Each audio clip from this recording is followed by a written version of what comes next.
Triste nouvelle pour la communauté africaine au Canada. Un drame survient au Canada, à Châteauguay, dans la ville de Châteauguay, il y a 2 jours, un cas de féminicide. Je te laisse écouter le reportage juste ici et on se parle juste après.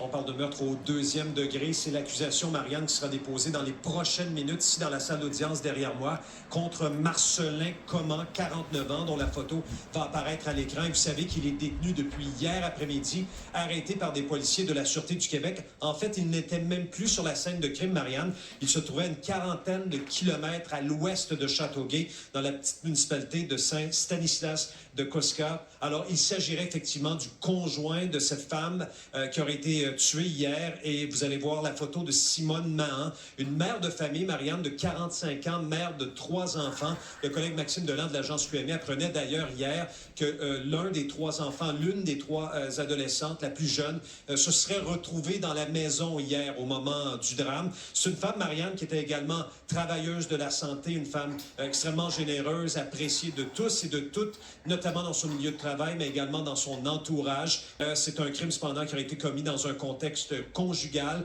Le couple était ensemble, mariés depuis 2014, selon les informations qu'on peut retrouver sur les réseaux sociaux notamment. C'est l'état de choc dans le voisinage. Kevin Crane y était hier. Beaucoup de voisins ne s'attendaient pas du tout à un tel scénario aussi dramatique parce que c'est une famille qui paraissait tout à fait normale, Marianne. Des gens qui semblaient même heureux ensemble, qui prenaient leur marche régulièrement. Donc, c'est un terrible drame. Et voilà pour cette nouvelle de dernière heure. L'homme de 49 ans, accusé maintenant de meurtre au 2e degré. Tu l'as entendu dans la vidéo, il s'agit d'un couple ivoirien qui semblait vivre une vie bien, sans problème, jusqu'à ce que madame décide de demander le divorce à son mari. La sœur du mari a témoigné qu'il y a quelques mois, son frère lui a fait savoir que son couple n'allait pas bien.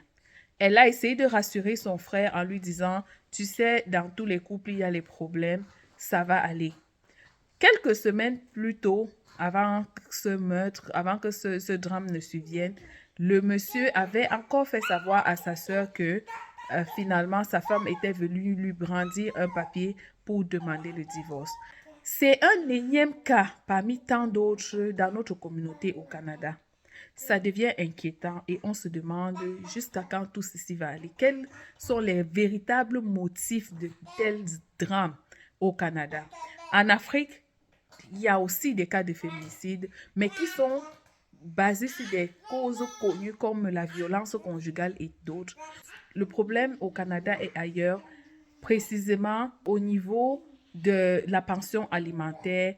Les hommes ont été formatés et ont été préparés psychologiquement par la société. Les gens qui leur font croire que aussitôt qu'il y a un divorce entre madame et monsieur, monsieur est ruiné, monsieur perd tout, et puis monsieur est comme prisonnier à verser une pension alimentaire à vie à son épouse.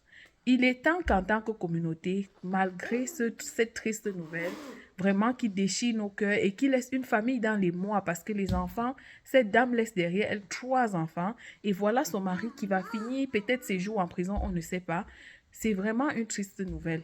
Comment est-ce que nous, communautés, on peut faire pour essayer de sensibiliser, pour que chacune des parties sache ses droits? Que la femme sache qu'en cas de divorce, voilà ce qui va se passer. Que monsieur sache aussi qu'en cas de divorce, voilà ce qui va se passer.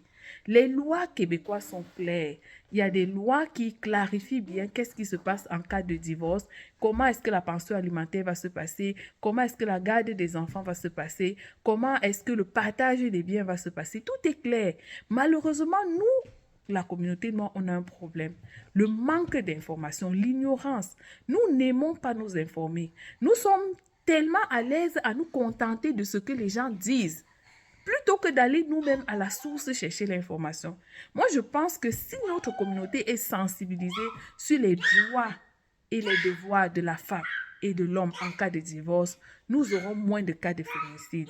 Toi, qu'est-ce que tu en penses? Dis-moi, d'après toi, quelles sont les raisons d'autant d'horreur dans notre communauté? Ça, ce n'est pas le premier cas, hein? Il y en a eu plusieurs et il y en aura encore si rien n'est fait. Qu'est-ce que nous pouvons faire en tant que communauté?